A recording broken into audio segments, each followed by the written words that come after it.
হকপন্থীদের সাথে আল্লাহর দেয়া একটা বিশেষ নিয়ামত হচ্ছে একাকিত্ব। হকপন্থীদের লাইফে আল্লাহ পাকের পক্ষ থেকে একটা বিশেষ অনুগ্রহ হচ্ছে একাকিত্ব। মানে একাকিত্ব কেন নিয়ামত বললাম? কারণ একাকিত্ব মানুষকে আল্লাহ চিনিয়ে দেয়। অনেক আলেম দেখবেন যারা জেল টেল কেটে বের হয়েছেন, তারা সবাই একটা কথা বলবে, জেলখানায় আমরা আল্লাহকে চিনেছি। সব আলেমরা এই কথা বলে যারা ওখান থেকে বের হয়ে আসে। কারণ একাকিত্ব মানুষকে গভীরভাবে ভাবায়, আল্লাহকে পাওয়ায়, আল্লাহর কাছে দোয়া করতে শেখায়, মানুষকে বোঝায় যে আল্লাহ ছাড়া কেউ নাই সাহায্য করা। তো যারা হকপন্থী হয়, একাকিত্ব তাদের বরণ করতেই হয়। এটা মাথায় রেখে পথ চলতে হবে। ইব্রাহিম আলাইহিস সালাম পথ চলা শুরু করলেন। এবার কি হলো? তিনি কি বাসা থেকে বের হয়ে সেই এলাকা, ওই নমরুদের দেশ ছেড়ে চলে গিয়েছিলেন? উত্তর না। প্রথমে তিনি চলে যান নাই। প্রথমে তিনি ওই সমাজেই থেকেছেন, থেকে দাওয়াত দেওয়ার চেষ্টা করেছেন। তিনি ওই সমাজেই থেকেছেন, থেকে দাওয়াত দেওয়ার চেষ্টা করেন। ঠিক মুহাম্মদ সাল্লাল্লাহু আলাইহি ওয়াসাল্লাম সমাজের মানুষ যখন নির্যাতন নিপীড়ন করছেন, তিনি কি শুরুতেই সমাজ ছেড়ে বের হয়ে চলে গেছেন? না, 13 বছর দাওয়াত দিয়েছেন। কত বছর? 13 বছর। তো ইব্রাহিম আলাইহিস সালাম সমাজের মানুষকে দাওয়াত দেন। কিভাবে দেন? কোরআনে এভাবে ভাষা আসছে। আমি সূরাগুলোর নাম বলে দিই, আপনারা চেক করে নিয়েন। সূরা আম্বিয়ার মধ্যে আসছে, সূরা সফফাতের মধ্যে আসছে, সূরা আনআমের মধ্যে আসছে। তো তিনি দাওয়াত দেন এভাবে যে ওয়াইয ক্বালা ইব্রাহিম, যখন ইব্রাহিম বললেন লিআবিহি ওয়া কওমিহি, তার বাবাকে এবং তার কওমকে বললেন, মা হাযিহি তামাসিলুল্লাতী আনতুম লাহা আকিফুন, তোমরা এসব কি মূর্তির উপাসনা করো, এদের চারপাশে ঘুরতে থাকো, কি সব করো? তো তারা বলে যে নাহনু বাল ওয়াজাদনা আবাআনা কাযালিকা ইয়াফআলুন, আমরা আমাদের বাপ দাদাদেরকে দেখেছি এইভাবেই করতে। তাদের রেফারেন্স কিন্তু এটাই ছিল। কোনো দালিলিক জ্ঞানতাত্ত্বিক যুক্তি বিজ্ঞান দর্শন এখানে নাই। দর্শন এখানে কি ফিলোসফিটা কি? বাপ দাদাদেরকে দেখেছি করছে। তো এটা দিয়ে আবার অনেক সময় বাংলাদেশে আবার একটা ট্রেন্ড চালু করা হয়েছে যে তোমরা দীর্ঘদিন 1200 বছর থেকে যে ইসলামটা ফলো করে আসছো ওটা ভুয়া, আমরা যেটা নতুন মডারেশন দিচ্ছি এটাই সঠিক। এই দলিল সেম না। এখানে অমুসলিমদেরকে দাওয়াত দেওয়া হচ্ছে। অমুসলিমরা বলছে যে আমরা বাপ দাদাদেরকে দেখেছি যে তারা এভাবেই মূর্তি পূজা করতো, আমরা তাই করি। এটার সাথে কি হানাফি মাযহাবকে মিলাবেন আপনি? হ্যাঁ, হানাফি মাযহাব বাপ দাদা থেকে চলে আসে, বুয়া নতুন যেটা দিচ্ছি এটাই সঠিক। আস্তাগফিরুল্লাহ। আমরা হাত চেঞ্জ করাটাকে এখন মনে করি হিন্দু থেকে মুসলমান হইলাম মনে হয়। হাত বদল করাটাকে মনে হয় যে হিন্দু থেকে মুসলমান হয়েছি মনে হয়। গভীরে ঢোকেন উলামায়ে কেরামদের মানে দার্সে গিয়ে বসে গভীরে ঢুকলে বুঝতে পারবেন ইসলামিক স্কুল অফ থটগুলা প্রত্যেকটারই ভিত্তি আছে। এগুলোর গভীর শেকড় আছে, ভিত্তি আছে। আল্লাহ, রাসূল এবং রাসূলের সাহাবীগণ, এই তিনটাকেই মানতে হবে। আপনি যদি বলেন যে আমি সাহাবীদেরকে মানি না, খালি আল্লাহ এবং রাসূলকে মানি, তাহলে আল্লাহকে রাসূলকে মানতে পারবেন না। সাহাবীদের অনুসরণ না করলে রাসূলকে ফলো করতে পারবেন না। তো ওইটা আজকের ইস্যু না, এটা ফিকহি অনেক ব্যাপার, গভীর ব্যাপার। এটা অন্যদের কথা হবে। এই দলিল আর এই দলিল কিন্তু সেম করা যাবে না। আবার যে আমরা বাপ দাদা থেকে দেখে আসছি তোমরা নামাজ এইভাবে পড়ো, এই নামাজ ওই দলিল চলবে না, আমারটা ঠিক, এটা ঠিক না। নামাজ যেটা পড়ে আসে তারা এটা ঠিক আছে, এর প্রত্যেকটা দলিলের মধ্যে অথেন্টিসিটি আছে। এরকম করে সমাজে ফিতনা ছড়ানো ঠিক হবে না, বিভ্রান্তি ছড়ানো ঠিক হবে না। এখন আসলে ইব্রাহিম আলাইহিস সালামকে কি আনসার দিচ্ছেন? আমরা আমাদের পিতা মাতাদেরকে দেখেছি, বাপ দাদাকে দেখেছি এরকম তাওয়াফ করতে, মূর্তির চারপাশে পূজা করতে, নজর দিতে। তো ইব্রাহিম আলাইহিস সালাম বলছেন যে হাল ইয়াসমাউনাকুম, এই মূর্তিগুলো কি তোমাদেরকে শুনতে পারে? ইস্তাদউন, যখন তোমরা একে ডাকো। হাল ইয়ানফাউনাকুম, তোমাদের কোনো উপকার আসতে পারে? আও ইয়াদুররুকুম, তোমাদের কোনো ক্ষতি করতে পারে? তার দলিলগুলো কিন্তু অকাট্য। ইব্রাহিম আলাইহিস সালামের দলিলগুলো কিন্তু এখানে, যুক্তিগুলো কিন্তু অকাট্য। আসলে কি সে শুনতে পারে? আসলে কি সে দেখতে পারে? আসলে কি সে তোমার উপকার করতে পারে? তাদের কিন্তু কিছু বলার নাই এখানে। তারা বলছে বাল ওয়াজাদনা আবাআনা কাযালিকা ইয়াফআলুন, আমাদের পিতা মাতা বাপ দাদাদেরকে দেখেছি এইভাবেই করতে। ইব্রাহিম আলাইহিস সালাম বলছেন যে ইন্নাকুম আনতুম লাফি দালালিম মুবিন, তোমরা তো সুস্পষ্ট বিভ্রান্তির মধ্যে আছো। তাহলে তো এরকম আরো অনেক আয়াত আছে। ওয়া ইন্না মিন শিআতিহি লা ইব্রাহিম ইয জাআ রাব্বাহু বিকলবিন সালিম ইয ক্বালা লিআবিহি ওয়া কওমিহি মাযা তা'বুদুন, তোমরা কিসের ইবাদত করো? আইফকান আলিহাতান দুনাল্লাহি তুরিদুন, তোমরা কি আল্লাহ সম্পর্কে মিথ্যা আরোপ করতে চাচ্ছ? ফামা যন্নুকুম বিরাব্বিল আলামিন, আল্লাহ রাব্বুল আলামিন সম্পর্কে তোমাদের কি ধারণা? এভাবে তিনি তার কওমকে দাওয়াত দিতে লাগলেন। তাদের কওমের দলিল একটাই ছিল, বাপ দাদাদেরকে দেখেছি এভাবে মূর্তি পূজা করতে, তাই করি। সনাতন, এটা ছিল কি সনাতন থটস। অথচ সর্বপ্রথম এটা শুরু হয় কোন নবীর আমল থেকে? নূহ আলাইহিস সালাম। নূহ আলাইহিস সালামের যুগের মানুষ সর্বপ্রথম এই মূর্তি পূজা শিরক করেছে। এর আগে মূর্তি পূজা ওয়ার্ল্ডে ছিল না, নূহ আলাইহিস সালামের যুগ থেকে শুরু হয়েছে। তাহলে এটাকে আমরা সর্বোচ্চ পর্যায়ে সনাতন বলতে পারি না। তারও আগে যে সময় চলে গেছে, ওই সময় মানুষ তাওহীদপন্থী ছিল। আদম আলাইহিস সালামের যুগে তখন মানুষ এই কাজ করতো না। শুরুটা কেমন করে হলো? ভালো উদ্দেশ্যেই শুরু হয়েছিল, ভালো মনে করে। কেমন?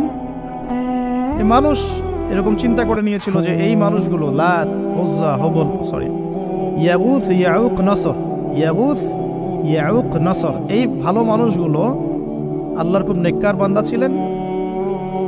তাদের স্ট্যাচু তৈরি করা যায়, তৈরি করলে কি হবে? এগুলোকে দেখলে আমাদের আগ্রহ জন্মাবে ইবাদত করার ব্যাপারে। এটা ছিল ওদের থটস। শয়তান এভাবেই তাদেরকে ইনফ্লুয়েন্স করেছিল, তারা তাই করলো। এই জেনারেশনটা যখন মারা গেল, পরের জেনারেশন যখন আসলো, তখন শয়তান ওদেরকে বোঝালো, ধরেন 100-200 বছর পরে বোঝালো যে ওরা খুব ভালো মানুষ ছিল, ওদের মূর্তিকে মসজিদের বাইরে না রেখে ভিতরে ঢুকিয়ে ফেলো, তাদেরকে সিজদা করতে হবে না, ভিতরে ঢুকিয়ে ফেলো, ইবাদতে মনোযোগ আসবে। পরের জেনারেশন এই কাজটাই করলো। থার্ড জেনারেশনকে শয়তান বোঝালো যে সরাসরি ওদের কাছে চাইলেই হবে, তারা আল্লাহ পাকের অনেক কি আনুগত্য প্রাপ্ত, নৈকট্য প্রাপ্ত বান্দা, সরাসরি তাদের কাছে চাইলেই হবে। আল্লাহর কাছে চাওয়া, এখানে চাওয়া একই কথা, ওখানে সিজদা করা, এখানে সিজদা করা একই কথা। এখান থেকে শুরু হলো সরাসরি স্ট্যাচু ওয়ার্শিপ। সরাসরি স্ট্যাচু ওয়ার্শিপিং এখান থেকে শুরু হয়েছে। তো আমরা আমাদের হিন্দু ভাই বোন যারা আছেন, আমাদের আশপাশে অমুসলিম ভাই বোন, তাদের প্রতি সম্মান রেখেই এই হিস্ট্রিগুলো পড়তে বলবো আর কি, এবং যুক্তি দর্শনগুলো খুঁজতে বলবো। আসলে কি তারা শুনতে পায়? আসলে কি সে আমার কোনো উপকার করতে পারে? আসলে কি সে আমার কোনো ক্ষতি করতে পারে? আসলে কি সে সৃষ্টিকর্তার প্রতিমূর্তি হতে পারে কিনা? তো আমরা এটা আহ্বান জানাবো, আমরা কারো ধর্মীয় অনুভূতিতে আঘাত করব না। ইসলাম আমাদেরকে এটা শেখায় না। ইসলাম এটা শেখায় যে মানুষকে হিকমার সাথে, প্রজ্ঞার সাথে দাওয়াত দেয়া, যাতে করে তারা জাহান্নামের রাস্তা থেকে ফিরে আসতে পারে ইনশাআল্লাহ। এখন আসুন, আরও একটা দাওয়াত ইব্রাহিম আলাইহিস সালাম তার কওমকে দিলেন। সেটা কি? এবার এখানে সমাজের মানুষের সাথে ওই সমাজের ধর্ম নেতারাও ছিল। সমাজে কিন্তু কয়েক শ্রেণীর মানুষ থাকে, মানে সামাজিক নেতা, ধর্মনেতা, রাষ্ট্রনেতা। তো রাষ্ট্রনেতা পর্যায়ে এখনো ইব্রাহিম আলাইহিস সালাম যান নাই, এখন সমাজ নেতা আর ধর্মনেতা চলছে আর কি। এবার ধর্মনেতা আসলো, এসে ধর্মনেতারা তাকে বোঝানোর চেষ্টা করলো যে এই আসমানের তারা, চাঁদ, সূর্য, প্রকৃতি, গাছপালা, এগুলো ইলাহ, এগুলোর ইবাদত করা যায়। এই ঘটনা আল্লাহ রাব্বুল আলামিন সূরা আনআমের মধ্যে বলেছে। তো ইব্রাহিম আলাইহিস সালামকে তারা দেখাচ্ছে, এটা আরবীয় একটা কাব্যিক ভাষায় কোরআনে এসেছে, চমৎকার ভাষায়, যে ফালাম্মা জান্না আলাইহিল লাইল, যখন তার উপর রাত আচ্ছাদিত হলো, রাআ কাওকাবা, তখন ইব্রাহিম আলাইহিস সালাম কি দেখলেন? আকাশে তারা দেখলেন। ঠিক আছে, তারা মূর্তি পূজারে এখানেই আছে, ধর্মনেতারাও এখানেই আছে। তো তিনি বলছেন হাযা রব্বি, এটা আমার রব। ফালাম্মা ফালা, যখন তারকাগুলো অস্তমিত হলো, ক্বালা লা উহিব্বুল আফিলিন, আমি তো অস্তমিত যাওয়া জিনিসকে পছন্দ করি না। রব তো অস্তমিত যাবে না, এখানেও যুক্তি লাগবে, তো আমার ফিলোসফি লাগবে, আমার এখানে দর্শন লাগবে, এখানে তো আমাকে মানে প্রজ্ঞা দিয়ে বোঝাতে হবে। এটা তো অস্তমিত হয়ে গেল, এটা তো রব হতে পারে না। ফালাম্মা রাআল কামারা বাযিগান, যখন সে চাঁদকে দেখলো জলজল করছে একদম। আর এখনকার চাঁদ দেখা আগের চাঁদ দেখা দেখ না, এখন তো আমরা চাঁদের আলোই খুঁজে পাই না, তখনকার চাঁদ তো অন্যরকম। বাযিগান মানে জলজল করছে। তখন তিনি বললেন হাযা রব্বি, এটা আমার রব। তখন ফালাম্মা ফালা, যখন এটাও অস্তমিত হয়ে গেল, তিনি বলছেন লাইল্লাম ইয়াহদিয়ানি রব্বি লাকুনান্না মিনাল কওমিদ দাল্লিন, আল্লাহ যদি আমাকে হেদায়েত না দেন তাহলে আমি এই দল্লিনদের অন্তর্ভুক্ত হয়ে যাব। ইব্রাহিম আলাইহিস সালাম বলছেন ফালাম্মা রাআ শামসা বাযিগাতান, যখন এবার সূর্যকে দেখলেন দিনের বেলা, এটা তো আরো বড়। হাদা রব্বি হাদা আকবার, এটা আমার রব, এটা সবচেয়ে বড়। হাদা আকবার, এটা সবচেয়ে বড়। ফালাম্মা আফালাত, এটা যখন অস্তমিত হয়ে গেল, তখন তিনি বলছেন এই কথাটা যে ইয়া কওমি ইন্নী বারিউম মিম্মা তুশরিকুন, হে আমার কওম, তোমরা যেগুলোকে দিয়ে আল্লাহর সাথে শরিক করছো, এখান থেকে আমি আমার চেহারাকে ফিরিয়ে নিলাম। সুবহানাল্লাহ। তখন তিনি এই কথাটা বলেন, ইন্নী ওয়াজ্জাহতু ওয়াজহিয়া লিল্লাযী ফাতারাস সামাওয়াতি ওয়াল আরদা হানিফাও ওয়া মা আনা মিনাল মুশরিকিন, আমি আমার চেহারাকে ফিরিয়ে নিচ্ছি এই আসমান সমূহ এবং জমিনের সৃষ্টিকর্তার দিকে, এবং আমি মুশরিকদের অন্তর্ভুক্ত নই। ইন্না সলাতি ওয়া নুসুকি ওয়া মাহইয়ায়া ওয়া মামাতি লিল্লাহি রাব্বিল আলামিন, আমার সালাত, আমার কুরবানি, আমার স্যাক্রিফাইস, আমার জীবন, আমার ফুল লাইফ, আমার মৃত্যু সবকিছু কার জন্য? জগৎসমূহের প্রতিপালক আল্লাহর জন্য। লা শারীকা লাহু, তার কোনো শরীক নাই। ওয়া বিযালিকা উমিরতু, এই একনিষ্ঠভাবে তার ইবাদত করার জন্যই আমি আদিষ্ট হয়েছি। ওয়া বিযালিকা উমিরতু ওয়া আনা মিনাল মুসলিমিন, এবং আমি মুসলিমদের অন্তর্ভুক্ত। এই শুরু হলো এবার পুরো স্পষ্টভাবে তাওহীদের ঘোষণা দেয়া। তবে ইব্রাহিম আলাইহিস সালামের এক একটা পদক্ষেপ কি যৌক্তিক না, বৈজ্ঞানিক না, এবং অকাট্য প্রমাণ আছে না, এগুলোকে কিন্তু ভেদ করতে পারছে না তারা। এবার ইব্রাহিম আলাইহিস সালাম চিন্তা করলেন, তারা এবার উচিত শিক্ষা দিতে হবে। তবে আগে বলে নেই, এই যে উচিত শিক্ষাটার কথা বলছে, এটা আবার আপনারা খবরদার ভুলেও কোথাও দিতে যায় না, ঠিক আছে? এটা তো সময় আছে। ইব্রাহিম আলাইহিস সালামের সাথে নবী সাল্লাল্লাহু আলাইহি ওয়াসাল্লামের জীবনের মিলের কথা বলছিলাম। নবী সাল্লাল্লাহু আলাইহি ওয়াসাল্লাম মক্কা বিজয়ের আগে কি কখনো মূর্তির গায়ে হাত দিয়েছেন কিনা বলেন? দিয়েছেন? যখন মক্কা বিজয় হয়ে গেছে, পুরো স্টেটই আপনার, অথরিটি আপনার, তখন আপনি আপনার অ্যাকশন নিতেই পারেন, সেটা আপনার ব্যাপার। তখন আপনি কি করবেন? মুহাম্মদ সাল্লাল্লাহু আলাইহি ওয়াসাল্লাম কাবা ঘরে ঢুকে তখন মূর্তি ভেঙেছেন এবং বলেছেন ওয়াকুল জাআল হক ওয়া যাকাল বাতিল ইন্নাল বাতিলা কানা যাহুকা, তাই না? ইব্রাহিম আলাইহিস সালাম এবার শিক্ষা দেওয়ার চিন্তা করছেন। তিনি বলছেন যে যখন এরা মেলাতে যাবে, ওই উৎসবে যাবে, তখন আমি এদেরকে দেখে নিব। এটা কুরআন চমৎকারভাবে বলেছে যে إذ قال لأبيه وقومه ماذا تعبدون أئفكا آلهة دون الله تريدون فما ظنكم برب العالمين فراغ إلى آلهتهم فقال ألا تأكلون। ইব্রাহিম আলাইহিস সালাম এবার যখন ওরা মেলায় চলে গেছে, তো যাওয়ার আগে আবার ইব্রাহিম আলাইহিস সালাম বলছিলেন যে ইন্নী সাকিম, আমি হচ্ছি অসুস্থ। আমি কি অসুস্থ? নজরা নজরাতান ফিন নুজুম, ইব্রাহিম আলাইহিস সালাম রাতের বেলা আকাশের দিকে তাকালেন একবার, তাকিয়ে ওদেরকে বললেন যে ইন্নী সাকিম, আমি অসুস্থ। এটা কৌশল, আমি অসুস্থ, এটা কৌশল। এই কৌশল আবার সব জায়গায় খাটাতে যায় না। তো এবার যখন তারা চলে গেল, ফারাগ ইলা আলিহাতিহিম ফাকালা আলা তাকুলুন, এবার তিনি ওই মূর্তিগৃহ যেটা ওদের, ওখানে ঢুকে বলছেন যে আলা তাকুলুন, তোমাদের কি হলো, খাচ্ছ না কেন? কাদেরকে বলছে এই কথা? মূর্তি, খাচ্ছ না কেন? আলা তাকুলুন। ফারাগ ইলা আলিহাতিহিম ফাকালা আলা তাকুলুন মা লাকুম লা তানতিকুন, কি হলো, কথা বলছো না কেন? মা লাকুম লা তানতিকুন, কি হলো, কথা বলছো না কেন? এবার ফারাগ আলাইহিম তরবাম বিল ইয়ামিন, এবার ইয়ামিন মানে ডান হাত, ডানাতে যা পেয়েছিলেন আর কি, তা দিয়ে সবগুলোকে ভেঙে চুরমার করে ফেলছে। ব্যাস, এবার ওরা যখন আসলো, এসে বলছে যে আনতা ফাআলতা হাযা বিআলিহাতিনা ইয়া ইব্রাহিম, হে ইব্রাহিম, তুমি কি আমাদের উপাস্যদের সাথে এই কাজ করেছো? ইব্রাহিম বলছেন লা, না, লা আসলে কোরআনে নাই, আমি নিজের মতো করে বললাম আরবি বলতে বলতে। বাল ফাআলাহু কাবীরুহুম হাযা, বরং এই বড়টা এই কাজ করছে, এর মধ্যে সবচেয়ে বড় যেটা আছে এই ব্যাটার কাজ, আমি করি নাই, আমি তো করি নাই। তখন ওরা তো এটা তো হতভম্ব হয়ে গেল, যে সে বলছে যে তুমি তো জানো, তুমি তো খুব ভালো করেই জানো যে তারা কথা বলতে পারে না, নড়াচড়া করতে পারে না, কিছুই করতে পারে না। তখন তিনি বললেন, তাহলে তোমরা কেন এমন ইলাহের উপাসনা করো যে কথাও বলতে পারে না, শুনতেও পারে না, দেখতেও পারে না, তোমার উপকারও করতে পারে না, ক্ষতিও করতে পারে না? কিন্তু এবারও কিন্তু যুক্তি নাই, কোনো তাদের কাছে কোনো দলিল নাই, কোনো প্রমাণ নাই, কোনো যুক্তি দর্শন কিচ্ছু নাই। এবার শুরু হলো জুলুম। জালেমের কাজ কি? যুক্তি, জ্ঞান, দর্শন, বিজ্ঞান এগুলো দিয়ে যখন পরাস্ত, এগুলো দিয়ে পারছি না, এবার পেশি শক্তি। এবার কি? পেশি শক্তি। ব্যাস, এবার পেশি শক্তি। ইব্রাহিম আলাইহিস সালামকে নিয়ে যাওয়া হচ্ছে নমরুদের দরবারে। এবার চলো, এবার তোমার আজকে খবর আছে।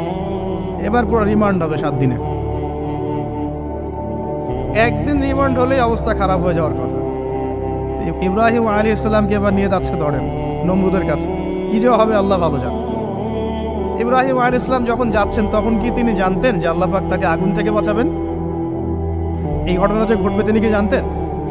আচ্ছা, আমরা না হয় জানি যে এমনটা হয়েছিল। ইব্রাহিম আলাইহিস সালাম ওই সময় তো জানতেন না যে কি হতে যাচ্ছে। তার মানে তার ওই সময় তার ইমানের তেজ, তার স্থিরতা, ইস্তেকামা এবং তাওয়াক্কুল কত বেশি ছিল। তাকে নিয়ে যাওয়া হচ্ছে। এবারে নমরুদের সামনে দাঁড় করিয়ে নমরুদ এবার একটু মজা নিয়ে জিজ্ঞাসা করলো যে কে তোমার রব? ওই কবরের প্রশ্ন করার মতো, মান রব্বুক, তোমার রব কে? তো ইব্রাহিম আলাইহিস সালাম বলছে রব্বি আল্লাযী ইউহয়ী ওয়া ইউমীত, আমার রব তিনি যিনি জীবন দেন মৃত্যুও দেন। এবার নমরুদ বলছে ক্বালা আনা উহয়ী ওয়া উমীত, আমি তো জীবন দিই আর মৃত্যু দেই। কিভাবে? একজন এই যাবজ্জীবন প্রাপ্ত আসামিকে ডেকে নিয়ে ছেড়ে দিল, দিয়ে বললো যে জীবন দিলাম। আর একজন আসামিকে ডেকে তৎক্ষণাৎ মৃত্যুদণ্ড দিয়ে মৃত্যু দিলাম। তো ইব্রাহিম দেখলেন আলাইহিস সালাম এ তো মোটা বুদ্ধির মানুষ, কারণ যে যত বড় জালেম হয় তার বুদ্ধি তত মোটা হয়, কিন্তু এটা মাথায় রাখবেন। ফেরাউনের মতো জুলুম মানুষের বুদ্ধি লোপ করে দেয়, আর শিরক মানুষের মধ্যে ভয় সঞ্চার করে। যখন আপনি শিরক করতে থাকবেন মনে খুব ভয় কাজ করবে। এবং মুশরিক বাহিনী কখনো ইসলামের বিজয় লাভ করতে পারে নাই। যে মুসলিম সেনাবাহিনীর মধ্যেও শিরক ছিল না, ওরা যুদ্ধের মাঠে পরাজিত হয়ে গেছে। ইতিহাস ঘাটবেন, মুসলিম যে সেনাবাহিনীর মধ্যে শিরক ছিল ওই সেনাবাহিনী পরাজিত হয়ে গেছে। আবার অল্প গুটি কয়েক সেনাবাহিনী তারা তাওহীদপন্থী ছিল, তারা জয়লাভ করেছে। ইতিহাস ঘেটে দেখবেন। তো জুলুম কি করে বুদ্ধি লোপ পায়? নমরুদের বুদ্ধি লোপ পেয়ে গেল। তো ইব্রাহিম আলাইহিস সালাম বলছেন রব্বি আল্লাযী ইউহয়ী ওয়া ইউমীত, এ তো এটা বুঝলো না। তাহলে ইন্নাল্লাহা তাআলা ইন্নাল্লাহা ইয়াতি বিশ-শামসি মিনাল মাশরিক ফাতি বিহা মিনাল মাগরিব। ইব্রাহিম আলাইহিস সালাম বলছেন যে আল্লাহ রাব্বুল আলামিন, আমার আল্লাহ, তিনি পূর্ব দিক থেকে সূর্য ওঠান। তো তুমি যদি ইলাহ হয়ে থাকো তাহলে পশ্চিম দিক থেকে উঠাও। এটা আরো বড় অকাট্য দলিল হলো। তার অবস্থাটা আল্লাহ ব্যাখ্যা করছেন এভাবে। আল্লাহ বলছেন ফাবুহিতাল্লাযী কাফার, কাফের একদম হতভম্ব হয়ে গেল। হতভম্ব হয়তো লাভ নাই, বেশি শক্তি আছে আমার। তোমার যুক্তি, বিজ্ঞান, দর্শন, থিওরি তো আমার দরকার নাই। তোমার দিনের জ্ঞানের এলিমেন্ট তোমার দরকার নাই। তোমার ওয়াজ নসিহতের আমার দরকার নাই। আমার কাছে কি আছে? বেশি শক্তি আছে। পিঠা সব সিধা করে ফেলা হয়ে গেল। ব্যাস ইব্রাহিম আলাইহিস সালামের জন্য বলছে ফাল হাররিকুহু ওয়ানসুরু আলিহাতাকুম, একে জ্বালায় দাও, পুরায় দাও, একে জ্বালায় পুরায় দাও, তোমাদের ইলাহদেরকে সাহায্য করো। আল্লাহ পাক অন্য জায়গায় বলছেন যে ফাআরাদু বিহি কাইদান ফাজআলনাহুমুল আসফালিন, তারা ইব্রাহিম আলাইহিস সালামকে একটা বিশেষ বড় একটা কৌশল করল। এই কৌশলটা কি ছিল? তাকে অগ্নিকুণ্ডের মধ্যে ফেলে দেওয়ার একটা চেষ্টা করলো, আগুন জ্বালিয়ে রাখলো। বলা হয় 40 দিন, এগুলো হিস্ট্রি বা তাফসীর বলতে আসছে। আমি just Quran text to the point বলছি। তো আগুন দাউ দাউ করে জ্বলতে লাগলো। ওই ব্যাবিলন, ওখানকার সব মানুষ দেখছে বিষয়টা। ইব্রাহিম আলাইহিস সালামকে ফেলে দেওয়া হবে। দেখেন, যখন ফেলে দেওয়া হবে তখন কি ইব্রাহিম জানতেন যে তিনি আগুনে পড়বেন না? তিনি তাহলে প্রস্তুত ছিলেন। তিনি তখন জীবন দেওয়ার জন্য প্রস্তুত ছিলেন। ঠিক আছে, এখন তাকে ফেলে দেওয়া হচ্ছে। ঠিক ওই সময়ে জিবরাইল আলাইহিস সালামের আগমন। সুবহানাল্লাহ। তিনি এসে বলছিলেন যে আমার কাছে কোনো হাজত আছে নাকি আপনার? তখনও ইব্রাহিম আলাইহিস সালাম বলেছেন আপনার কাছে আমার কোনো হাজত নাই। হাসবি আল্লাহ ওয়া নি'মাল ওয়াকিল, এই যে কথাটা আমরা বলি হাসবুনাল্লাহ ওয়া নি'মাল ওয়াকিল, হাসবি আল্লাহ ওয়া নি'মাল ওয়াকিল। ইব্রাহিম আলাইহিস সালাম বললেন আল্লাহই আমার জন্য যথেষ্ট এবং তিনিই আমার উত্তম কর্মবিধায়ক। এরকম মোমেন্টে বান্দা যখন আল্লাহকে এভাবে চাবে, আল্লাহ রাব্বুল আলামিন না এসে পারবেন? কখনই পারবেন ইনশাআল্লাহ। তখন আল্লাহ রাব্বুল আলামিনের আদেশ চলে আসলো, ইয়া নার, হে আগুন, কুনি বারদান ওয়া সালামান আলা ইব্রাহিম, ইব্রাহিমের জন্য ঠান্ডা হয়ে যাও, শীতল ঠান্ডা হও। মানে খুব শীতল না, আবার আরামদায়ক শীতল ঠান্ডা হয়ে যাও। সুবহানাল্লাহ।